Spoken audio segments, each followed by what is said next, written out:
Okay, good morning, everybody. My name's Jenny Davis. As always, this is Zoom with the principal. I hope that you all had a wonderful Thanksgiving and that you are adjusting to getting back to normal.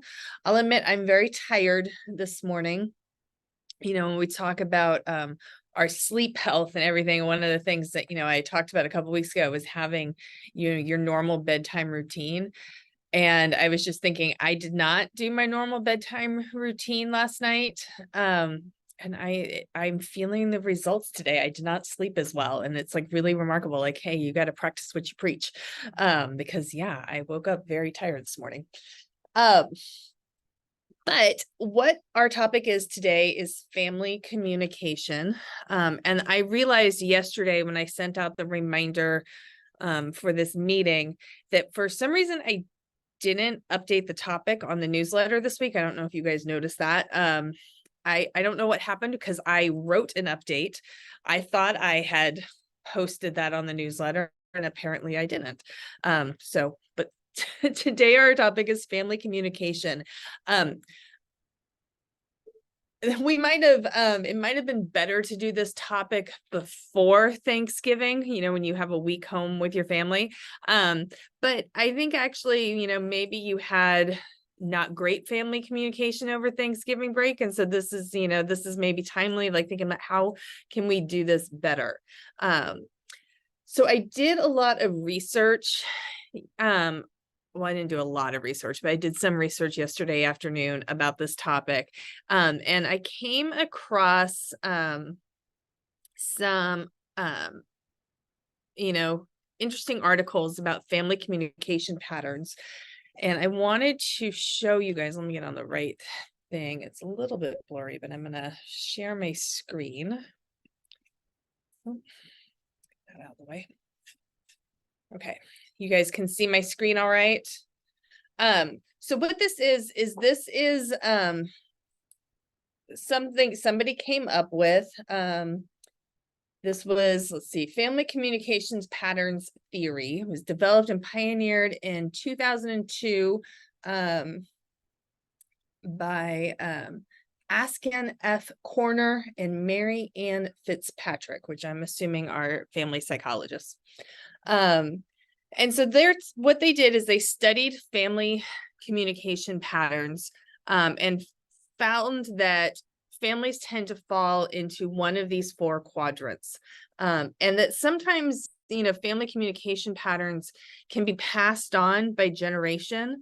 A lot of it, I think, is probably a lot of cultural norms when it comes to like how families communicate. And so what I wanted to start today talking about this, because I thought it was a good place to start from and to think about your own family dynamic. And so think about, how your own family communication dynamic works, before we get into some suggestions on improving this. So I'm going to start, well, first off, I'm going to start with giving kind of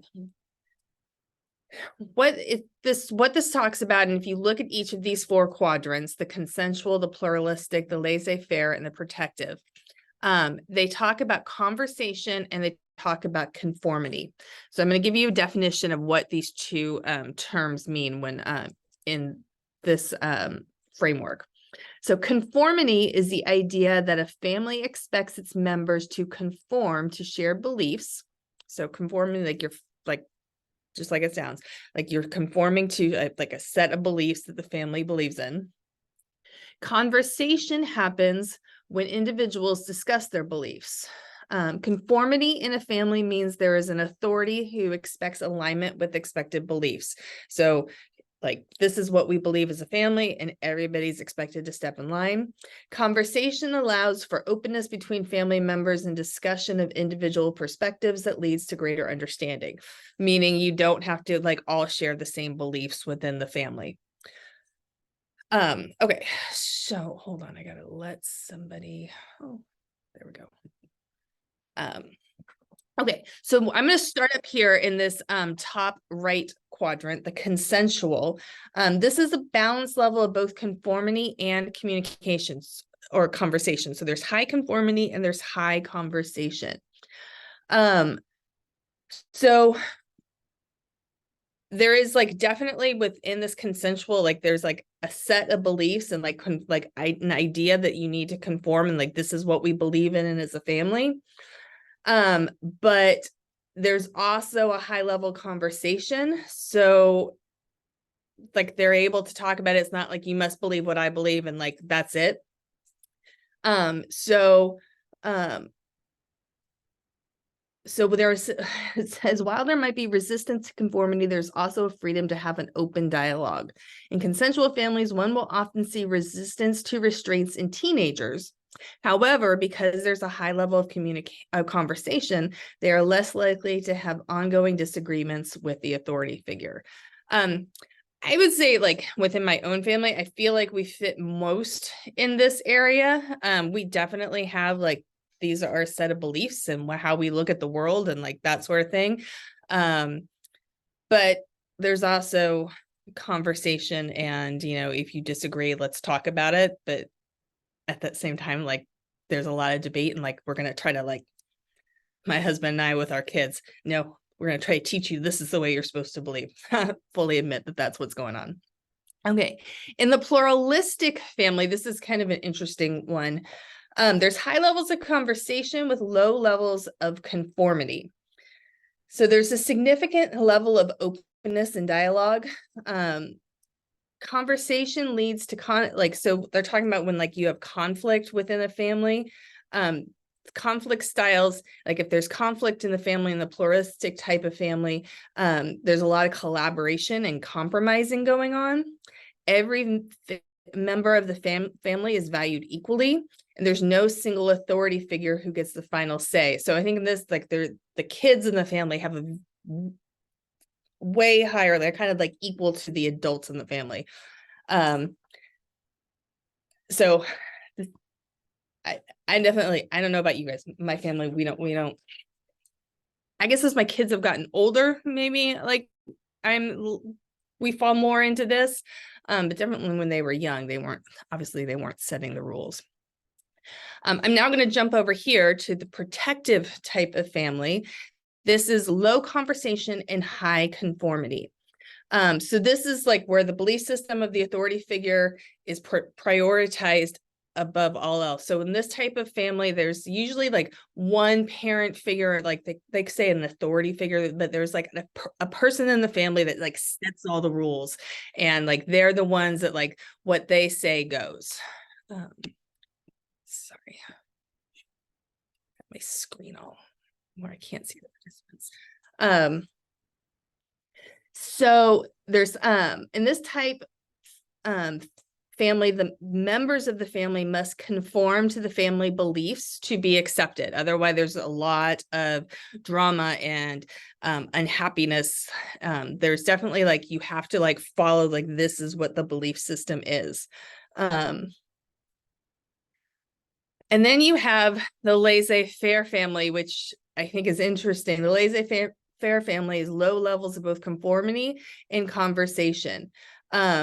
Conflict used in laissez-faire families is avoidance. So they kind of avoid any sort of family drama. They just don't talk. Basically, I see this as a family that's just not talking to each other. Like they're not connected at all. They're just kind of all like, maybe they all live in the same household, but they're all doing their own thing. Low levels of conversation, low levels, like there's not like a strong belief system, but then there's low level of resolution when the people are unhappy with each other because there's no type of conversation going on. I just thought this was interesting to start out with today. When we talk about family communication, to think about your own family dynamic and where you fall in this. Because if you say, like, when I just described the laissez-faire family, and like you haven't had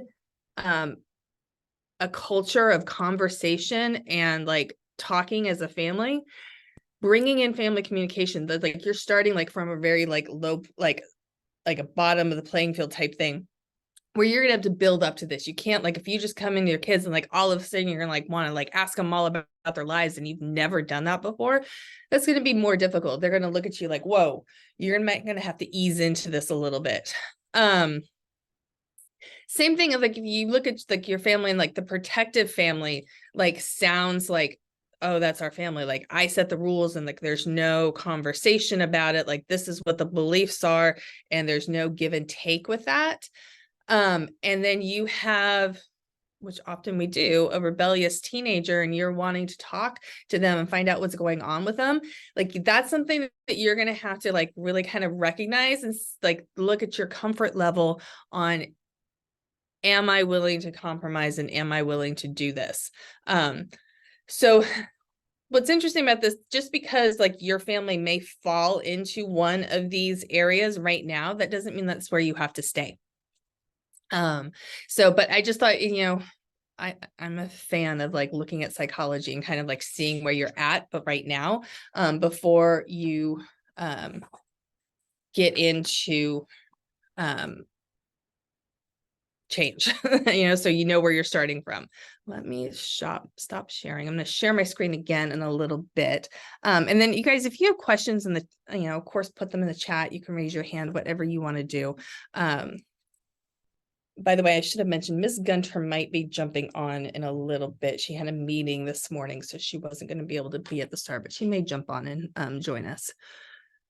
Okay, so I have this little handout. And by the way, I'll send out, when I send out today's videos, I will send out everything that I'm reading off of so that you guys have it.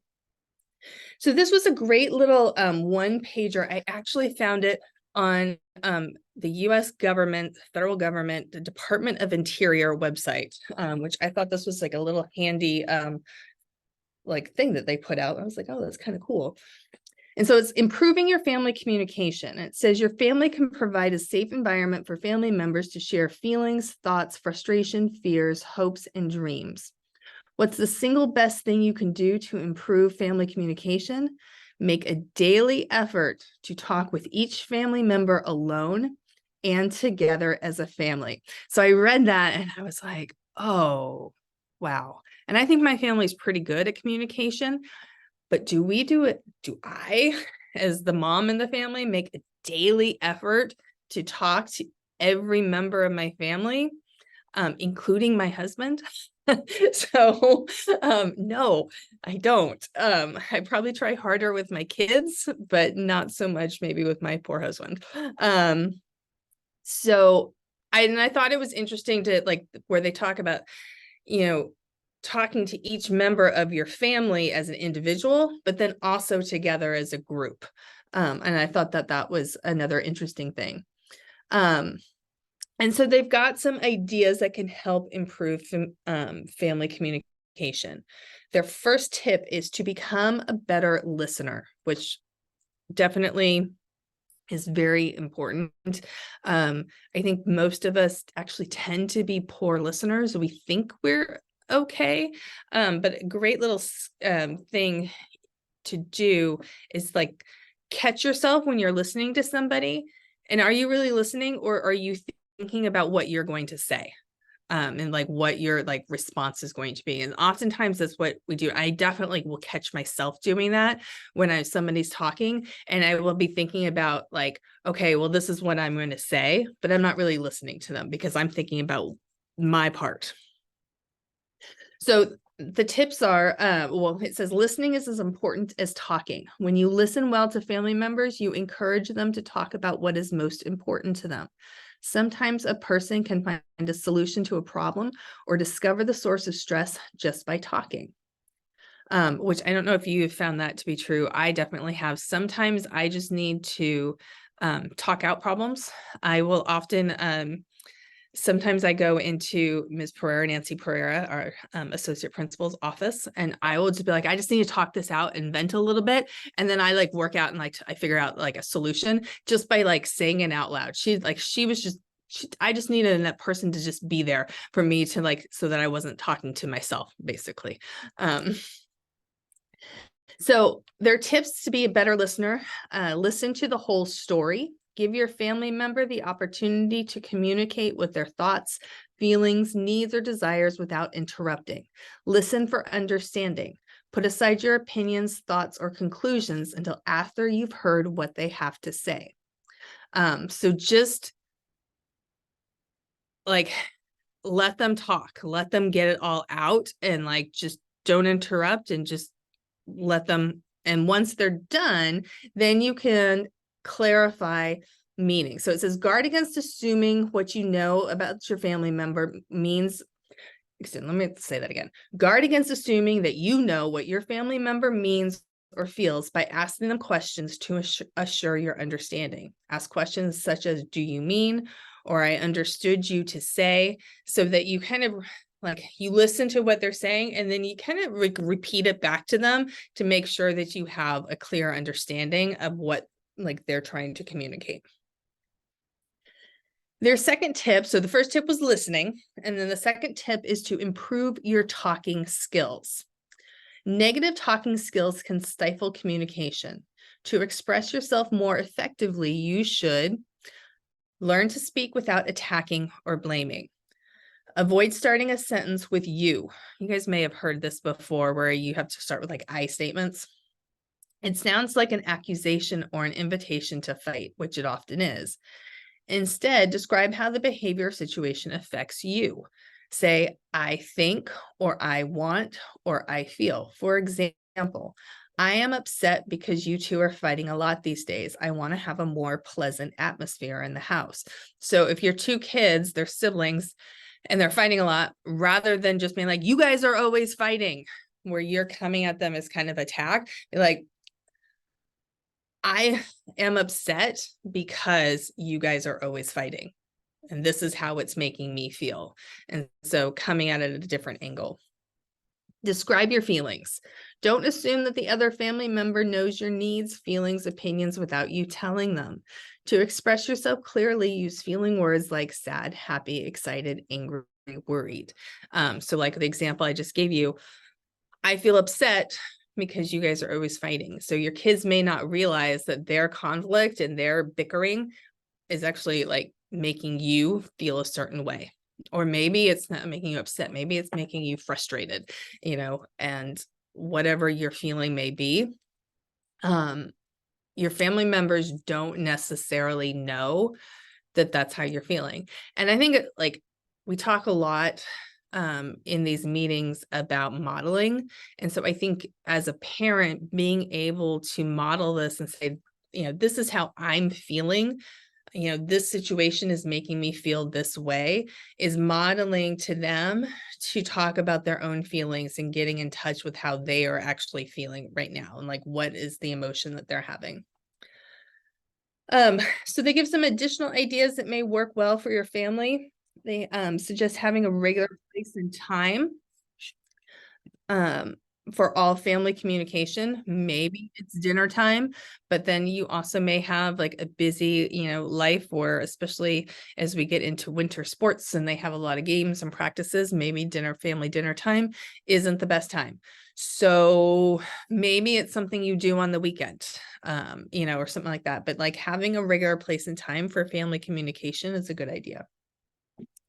Spend time together as a family. Trips, outings, vacations, religious family events. The holidays are a great time to do this. This is why I like to do this topic this time of year, because there is more family time and more outings that you could do as the family. And so take advantage of that, as like just not like being together, but also communicating. Be honest about your concerns and your wishes. We're all the parents of teenagers, and sometimes teenagers, they don't want to hang out with us. And it's not the best feeling. I actually just shared the other day, let me find it to read to you guys exactly what it said. I sent this to Yvonne because we both have teenage boys. And I said, texting your teenage son is like texting a guy who isn't interested in you. And yeah, sometimes you have to, your teenager, they don't always want to talk to you. And that it's okay.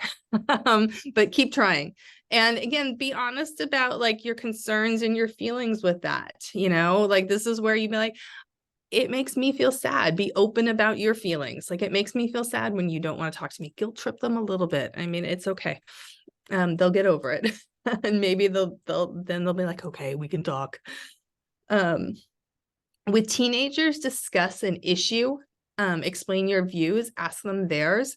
This is a great thing to do about, ask them, like when there's a news story out there, like ask them what they think about it. What have they, have they been talking about it at school? What is their opinion? What do they know about it? You don't necessarily always have to talk about like emotions. You can talk about just the world. You can talk about, I think I've shared this with parents before, talking about like watch a TV show together or a movie and then talk about it. That's a great thing to do. A couple years ago, I watched, it was over the summer, and I watched Love Island with my daughter, and it was the dumbest show in the world. But we had the best conversations about relationships and,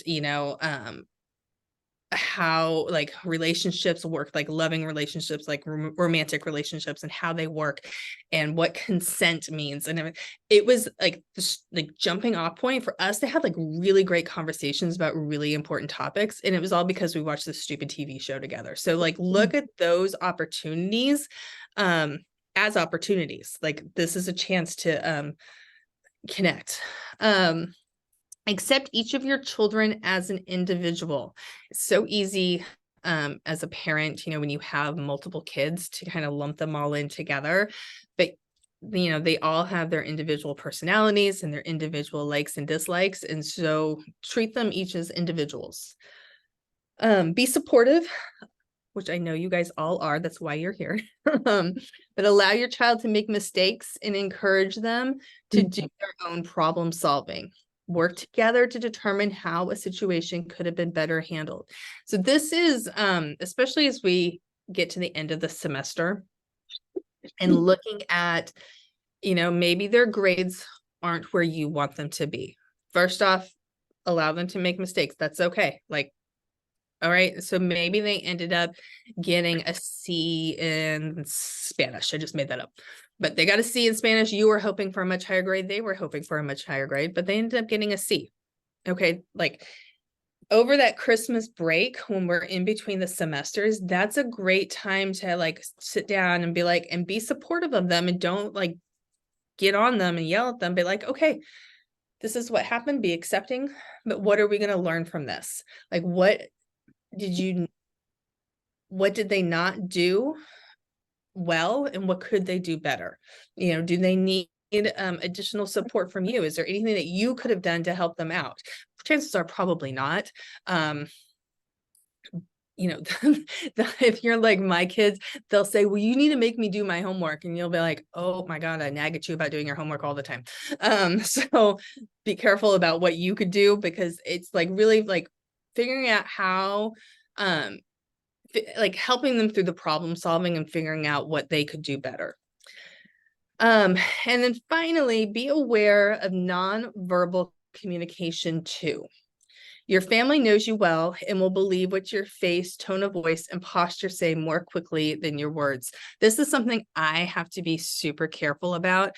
I have a tendency to roll my eyes and will just like my nonverbal. I didn't realize how much I do this until we started doing stuff on Zoom.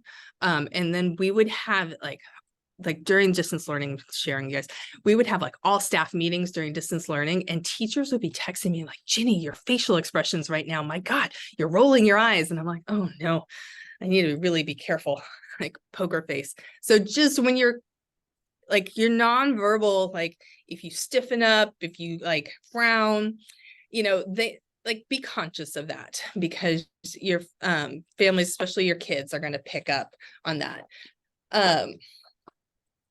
Okay, so those I thought were some, fun and good tips. So now I'm going to share with you guys a little activity that you can do with your teenager. And let me share my screen.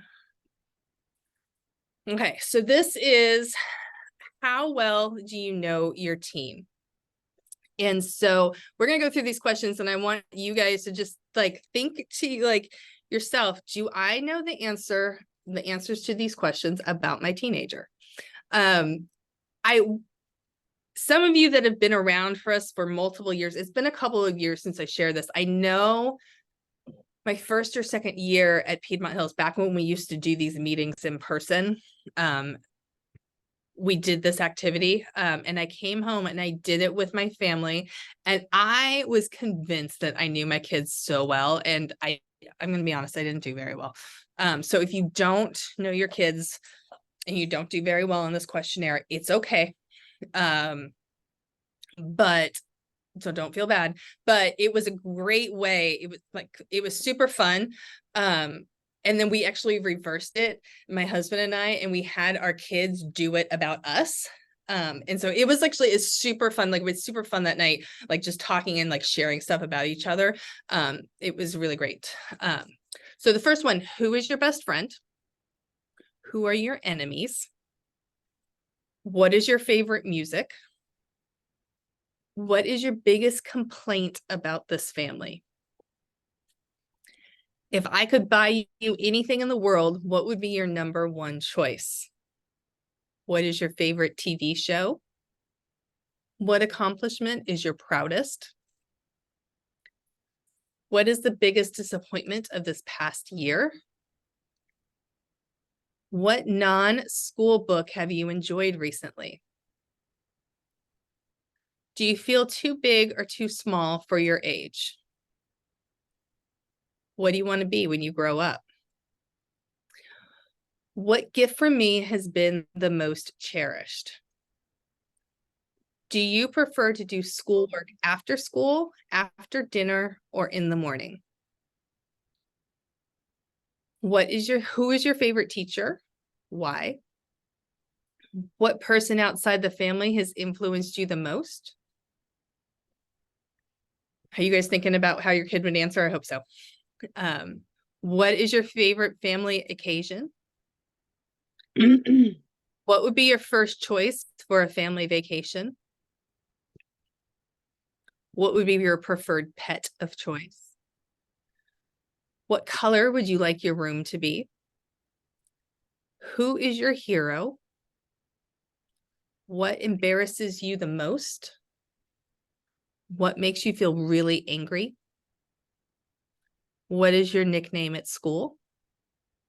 What are your most and least favorite subjects? In PE, would you rather play a game, do exercises, or run relays? Do you feel liked by people at school? What foods do you most like and most dislike? Which household chore do you hate the most? What is your favorite sport? What is your biggest fear? And then there's this little guide that when you like talk to your kid about this and you compare your answers, if you answer 25 to 30 correctly, you're a good listener. You and your child communicate well. If you're between 14 and 24, you seem to know quite a bit about your child, but could benefit from learning to listen more effectively. And below 14, time to improve communication, stop talking and start listening. So when I did this before with my family, my daughter was in high school at that time, and I was convinced I was going to get between 25 and 30 because she and I, we talked all the time. And it wasn't, I probably got like 20 right. I mean, I didn't do terribly, but it was a little bit humbling, especially since my husband did better than I did. And that was embarrassing.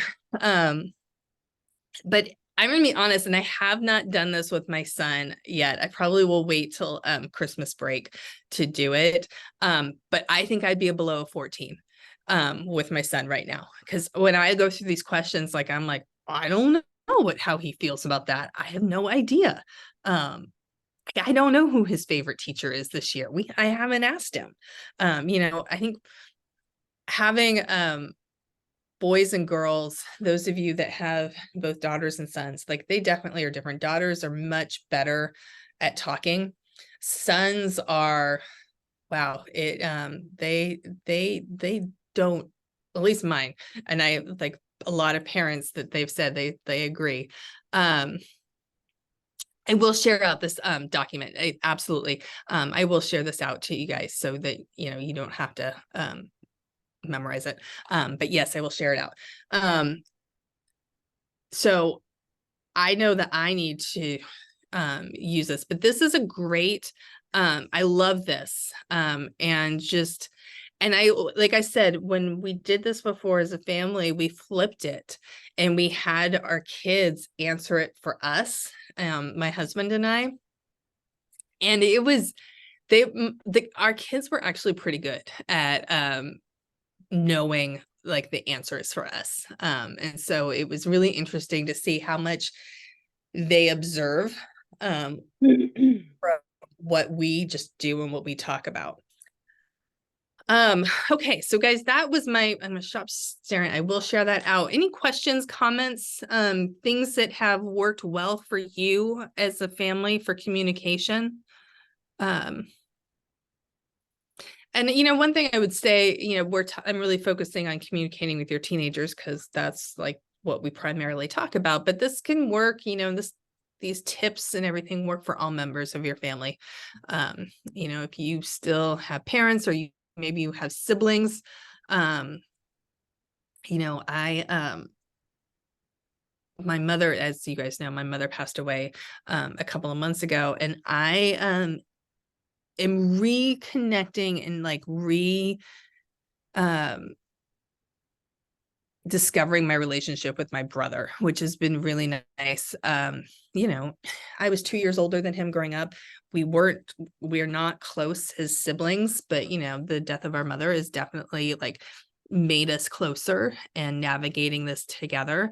And so that's been, when you talk about family communication, especially with something like a sibling, and siblings, that's a topic we did at the end of last year. I think we'll do it again. It was a brand new topic for us to do and talk about, and we really enjoyed it. But sibling relationships are really interesting because, you have your childhood relationship, but then you have your relationships with your siblings as an adult and, how they change. So that's an interesting also dynamic. Questions, comments? I just did a lot of talking, so.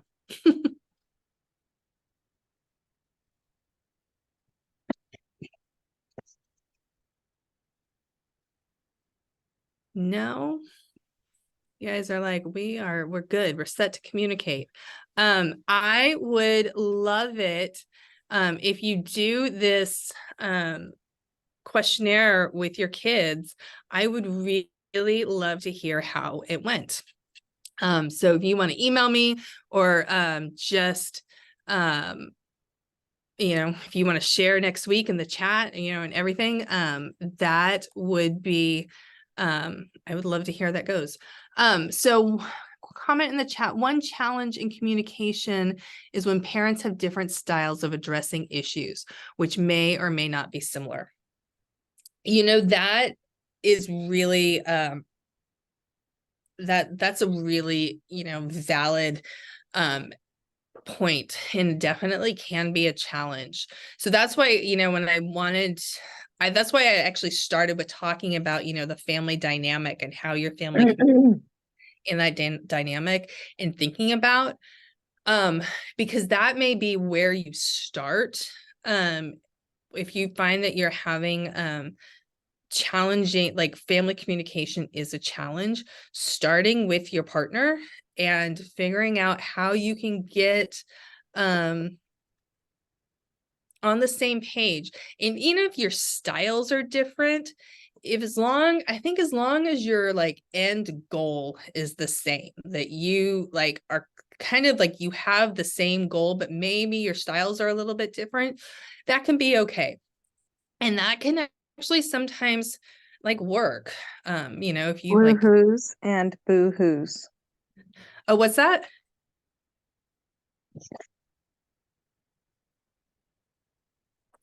Okay. So but like I was like, you have the bad cop and the good cop. Sometimes, somebody comes in and they're like, the disciplinarians, like, but then you have somebody also, but you guys are working as a partnership and you can kind of work that together,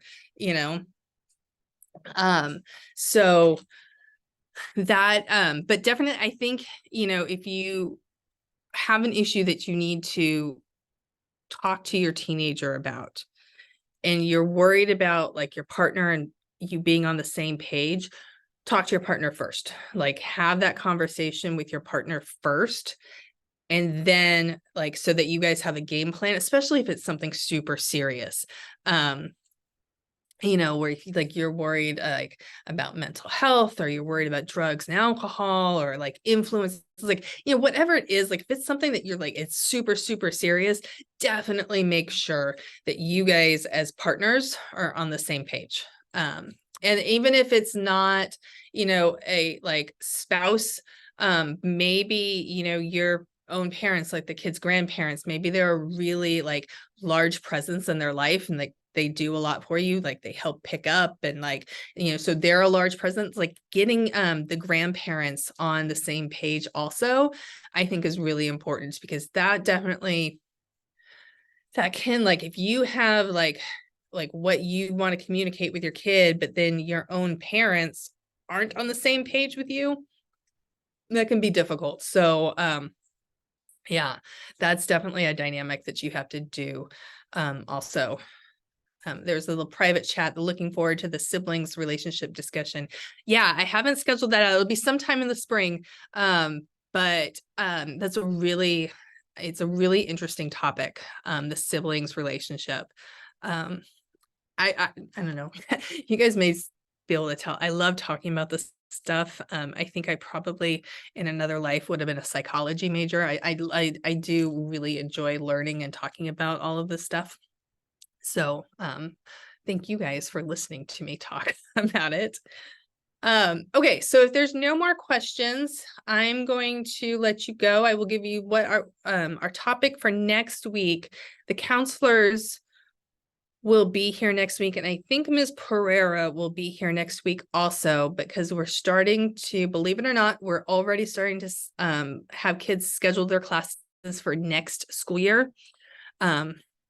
This is the time of year where we start talking about next year. So they're going to be coming and talking about the scheduling process. They will also talk about AP classes and things that you, you know,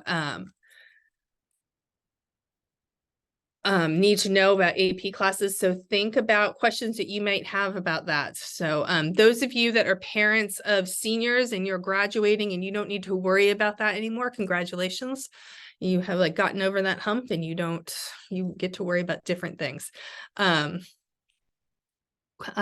in the chat. I joined this topic last year. Sharing your highs and lows ideas was shared.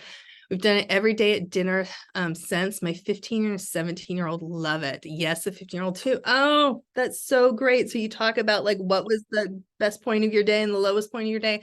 I love that. Yeah, I think that that's a great topic. Yvonne, you came in. I was just about to close this all up. I can't find the screen though, so just ignore me. So yeah, we shared the how well do you know your teen questionnaire. I'm going to send it out to them. They are all set. That's their homework. They're going to talk to their teen. I was telling them that when we did this before, like I did it with my kids, like it was probably 5 years ago. And I need to do it again, because, and honestly, I thought about it all week, because Yvonne, I asked Yvonne like a week ago to send it to me. She did. So I had it over the Thanksgiving break, and I was like, oh, I should do it with Nathan in prep for this meeting. And I didn't, because I knew that I didn't know any of the answers. That is so weird that you said that, because when I sent it to you, I read over it and I go, I need to get it together. I already know I don't know the answer to most of these, but I think for me, it was like, if I acknowledged it, I was going to have to set aside time, and I was really busy, which now that I'm saying it out loud, it makes me feel terrible. But it was like intentional to avoid it, because I was worried. Yeah, no, I was like, oh God, I this is going to be, so I told every parent, like, I'm going to save this for Christmas break. You know, yeah, I feel like I'm we gonna need do a deadline, and we need to like put it on your calendar to like circle back to make sure that we did it, because life just gets busy. But you know, Esther put it in the chat. I think you, I don't know if you can see it, Yvonne, because you may have just joined, talking about when we talked about this last year, that like suggestion was to share your highs and lows.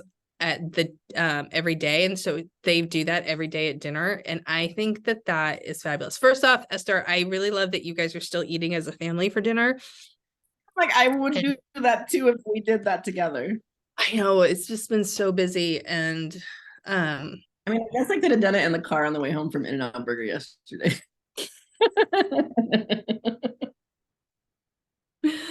yes.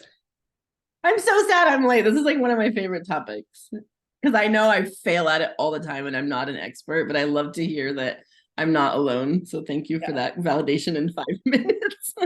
So I'll tell you a little story of communication with my son.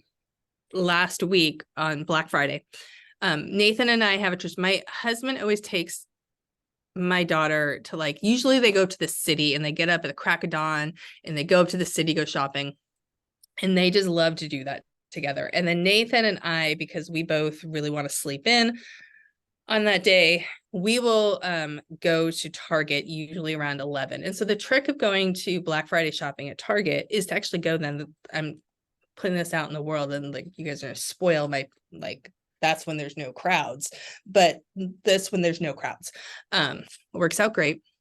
So we were in the car. What time? 11 in the morning. It's the perfect time. Okay.